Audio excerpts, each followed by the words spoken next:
Lo que se están dictando es reglas a contentillo para tratar temas como todos los que últimamente salen para distraer a la atención pública. Hablemos de Teuchitlán. Hablemos de la agresión que hace unos minutos se hizo. Ya no es una moción de orden, está haciendo una intervención metiendo la agenda política por la puerta trasera, lo cual no es correcto. El único reclamo que se está haciendo... Estoy aclarando lo que pasó, señor presidente. No está aclarando, está metiendo la agenda política por la puerta trasera. Usted está mintiendo, presidente. No estoy mintiendo. A ver, termine su moción y ahorita aclaramos, pero no meta la agenda política por la puerta trasera. La agenda política es el FOBAPROA. Si le retiramos el sonido, por favor, al señor diputado. Vamos a ir al Senado de México porque se está discutiendo el FOBAPROA. Y es que resulta que el PRI por parte de Rubén Moreira propone cancelar el FOBAPROA. Quiere que el gobierno de México cancele los escandalosos pagos del FOBAPROA, legado del muerto viviente Ernesto Zedillo. ¿Qué pasaría si México no pagara el FOBAPROA? Podría enfrentar consecuencias económicas y financieras, así como posibles problemas de reputación internacional. El FOBAPROA fue un programa de rescate bancario en México y su deuda fue convertida en deuda pública en 1998. Las consecuencias, problemas de reputación, no cumplir con las obligaciones financieras podría dañar la reputación de México como país, responsable de sus compromisos internacionales, daño a la inversión extranjera. La falta de pago podría generar desconfianza en los inversionistas extranjeros, disminuyendo el capital que entra al país y saliendo el capital. Mayor riesgo de contagio. En caso de incumplimiento, el riesgo de que otros países también se vean afectados podría aumentar potencial crisis financiera. El pago de la deuda pública podría desencadenar una crisis financiera en el país. Conflictos legales. Los acreedores podrían iniciar acciones legales contra México, lo que podría generar más gastos y problemas. En resumen, si México no pagara el FOBAPROA, podría enfrentar consecuencias negativas en su economía, su reputación y su capacidad para atraer inversión extranjera. El incumplimiento podría tener consecuencias graves, tanto a corto plazo como a largo plazo. Así que estos señores no dan paso sin guaraches. Ellos quieren que haya una crisis financiera en México para así tener la posibilidad de nuevamente llegar a gobernar. Vamos a ir a la propuesta de Rubén Moreira, que lo hizo con el periodista Juan Becerra, que le ha dado un calladón de hocico, y después nos vamos a ir a la propuesta de Rubén Moreira ante el periodista Juan Becerra. Amigos y amigas, el periodista le dio un calladón de boca, porque una propuesta de aquellos tiempos de Pablo Gómez era de que sí se rescataran a los bancos, pero que ellos pagaran su deuda. Rescataron la deuda privada de ellos y se la echaron al pueblo de México. Son unos cínicos. Amigos, vamos a escuchar a este cinicazo. Yo creo que es muy sencillo. Es una buena oportunidad para resolver de una vez por todas eso que se llama FOBAPROA.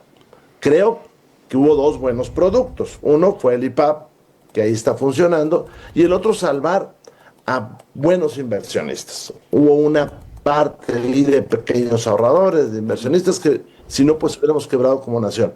Pero luego quien abusó. Oye, y la forma, te digo, ¿por qué no se les rescata, se les apoya, pero pues que devuelvan el dinero para que nuestros nietos no lo acaben de pagar y no lleguemos a esto que estás proponiendo, que ahorita lo seguimos conversando, de cancelar el FOBAPROA, de eliminarlo para cancelar sus pagos? Yo creo que lo primero es aclarar ya qué pasó ahí. Hay suficientes información. Yo creo que detener el pago, más cuando el país tiene grandes dificultades económicas en este momento, después discutimos por qué, pero hay grandes dificultades ahora, pues detengamos el pago. Los bancos no van a quebrar, sus ingresos son muchísimos mayores. Además son 2, 3 bancos los que concentran esa dificultad, y el país sí requiere esos 50,000 millones de pesos al año. Ahora, legalmente se puede, nos quedan 2 minutitos y medio, pero hay elementos jurídicos que permiten que se cancele esta deuda que asciende hoy a 1.1 billones de pesos y que se ha pagado ya 3 veces nomás en intereses.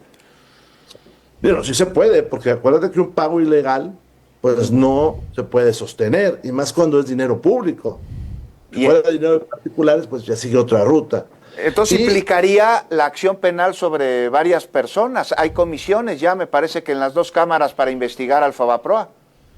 En la Cámara de Diputados no se ha votado nada, no se ha querido discutir el tema. Cuando yo lo puse sobre la mesa, no se quiso discutir.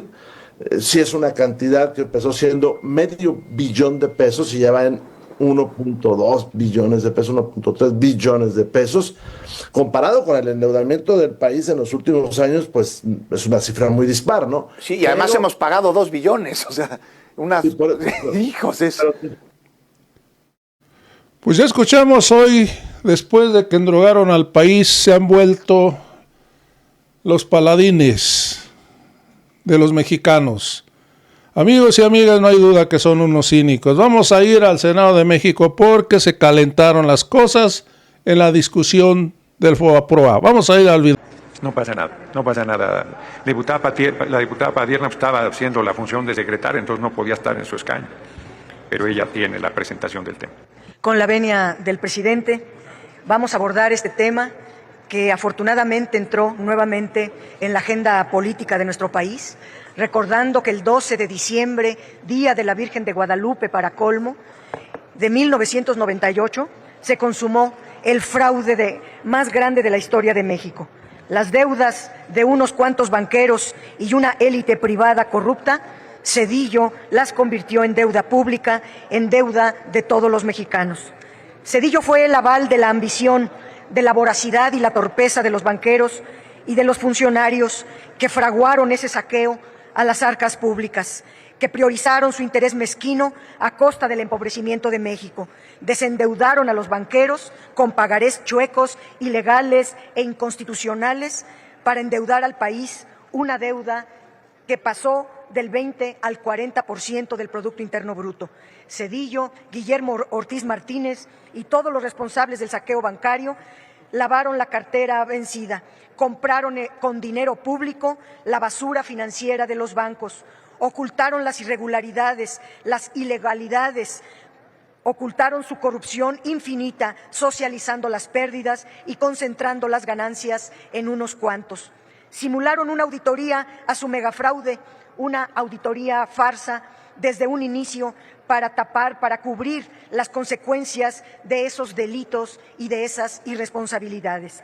Por si eso no bastara, Zedillo, el PAN y el PRI quitaron los impedimentos legales para extranjerizar la banca nacional, dándole el tiro de gracia a la banca mexicana.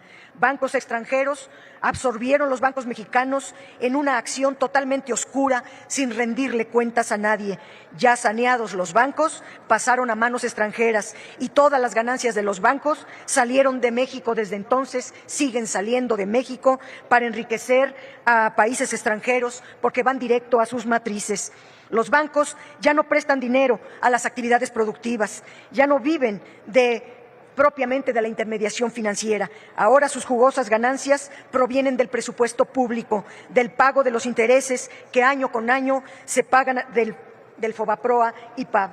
El colmo del abuso es que también tomaron el dinero de las Afores para comprar bonos y PAB, haciendo negocios a manos llenas. Con el Fobaproa, además se impuso a la Cámara de Diputados la obligación de autorizar año con año los pagos necesarios de por vida para mantener en funcionamiento a los bancos. Recientemente, los partidos que aprobaron esta deuda han propuesto que se deje de pagar la deuda del Fobaproa. Proponen demagógicamente que no se pague quienes la aprobaron, para meter al país en una continua fuga de capitales, una caída de la inversión, en devaluación, en una descomposición de todas las variables económicas que gracias a la correcta política económica de la Cuarta Transformación están hoy en total estabilidad. No pagar la deuda significaría incrementar las tasas de interés. México no podría renegociar la otra deuda. Habría mucha inflación, desempleo y la caída de ingresos. Un impago ocasionaría un daño de grandes dimensiones y se desataría prácticamente una crisis de solvencia que es justo la que se trataba de solucionar. Creo que sí debe de revisarse el fondo bancario. Creo que debe de obligarse a que devuelvan lo robado y con eso liquidar gran parte de la deuda bancaria para que ya no la siga pagando el pueblo. Hagamos una verdadera auditoría, porque la auditoría que se practicó en aquellos tiempos fue, insisto, una verdadera simulación. El hoyo financiero producto del rescate bancario, de la corrupción, del abuso, del autoritarismo de Zedillo y sus partidos que la aprobaron, el PRI y el PAN, las erráticas políticas y las malas prácticas bancarias de los principales enemigos de México, que por fin los sacamos del poder, deben rendir cuentas de este atraco a la nación, deben regresar al pueblo lo robado, deben de tener tantita responsabilidad o al menos pedir perdón a México. En la década de los 90, los bancos empezaron a otorgar créditos ilegales, créditos a los propios accionistas de los bancos, megacréditos cruzados, préstamos a gente millonaria sin pedirle las garantías de ley, envueltos en un manto de corrupción privada que llevó las cosas a límites insospechados, con la complacencia del gobierno sedillista y sus dos partidos, el PRI y el PAN. Era obvio que fraguaron una quiebra del sistema bancario al apropiarse del dinero de los ahorradores. Tomaron el dinero de los ahorradores para otorgarse a sí mismos créditos que después ellos no pagaron y acabaron con la quiebra de los bancos. Ante una quiebra de estas dimensiones, primero debería de protegerse a los ahorradores, primero solventarse al público inversionista, no a los banqueros, que eran los primeros responsables del quebranto y que hicieron un mal uso del dinero ahorrado. Los banqueros, lejos de conformarse con el saqueo y con el rescate bancario, iniciaron demandas contra los deudores, contra los deudores de clase media y de personas indefensas. Zedillo autorizó, además, el anatocismo, el poner intereses sobre intereses que luego la Suprema Corte de Justicia de la Nación, impuesta por Ernesto Zedillo Ponce de León, validó el anatocismo en contra de la gente para que ante la crisis no pudieran pagar sus créditos y les pudieran robar sus garantías. Fue así como la gente perdió sus casas, sus cuentas bancarias y los bienes que entregaron en forma de garantías a los bancos. El neoliberalismo fue el gobierno para los ricos, con métodos más atroces de que se tenga memoria. La auditoría que practicó la Cámara de Diputados en aquel tiempo, la auditoría de Michael McKay al FOBAPROA, fue en realidad una simulación. Solo se auditó al 1% de los créditos y con ese 1% se encontró que eran ilegales 73,000 millones de pesos. Si se hubiera auditado a todo el FOBAPROA, el volumen de los millones de créditos ilegales, los millones de créditos robados, saqueados ilegalmente, llegaría a cifras exorbitantes. Zedillo pide que se auditen las obras del presidente, el mejor presidente de México, el presidente López Obrador, para eludir dar una explicación de sus actos, de sus decisiones irresponsables, de los costos mayúsculos que su irresponsabilidad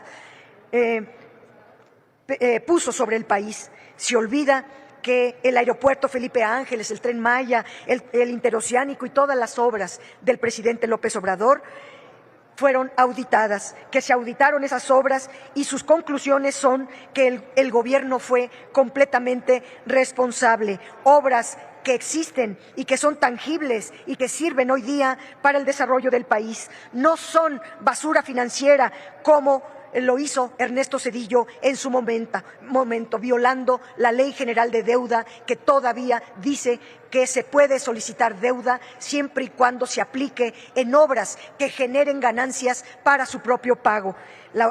Zedillo salió. Puede culminar, diputada Padierna, por favor. Termino, presidente, diciendo solamente que el pueblo de México, con alta legitimidad y con todo el respaldo del voto del pueblo, no van a distraer nadie nuestra histórica tarea de seguir construyendo la cuarta transformación. Pedimos transparencia en el FOBAPROA y que paguen los responsables. Muchas gracias. Sí, senadora Villano. ¿Con qué objeto?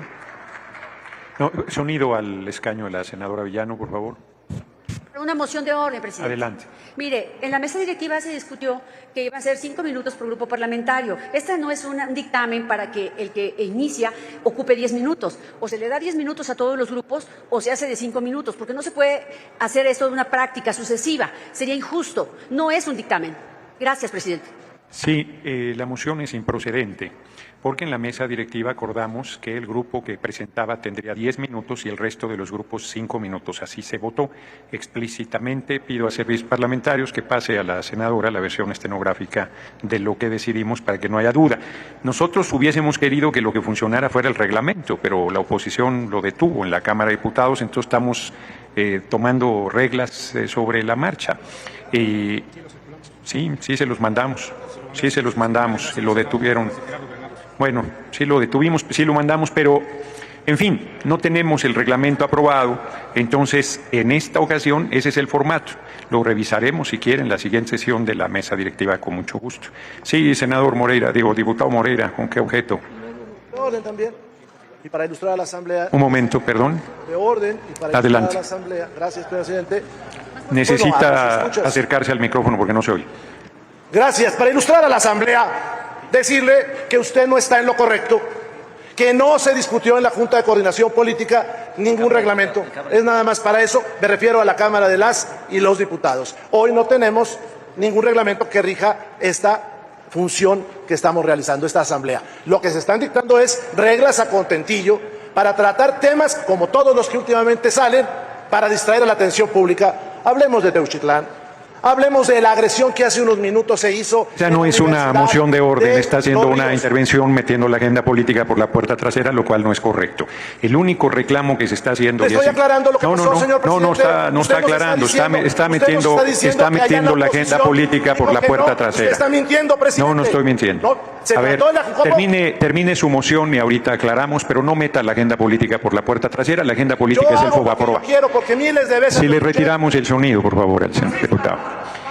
Será el sereno, pero el tema es la agenda política del FOBAPROA. Nosotros mandamos a la Cámara de Diputados el reglamento y el reglamento no fue aprobado. Le pido al diputado Moreira respeto a la presidencia. ¿Con qué objeto, diputado Godoy?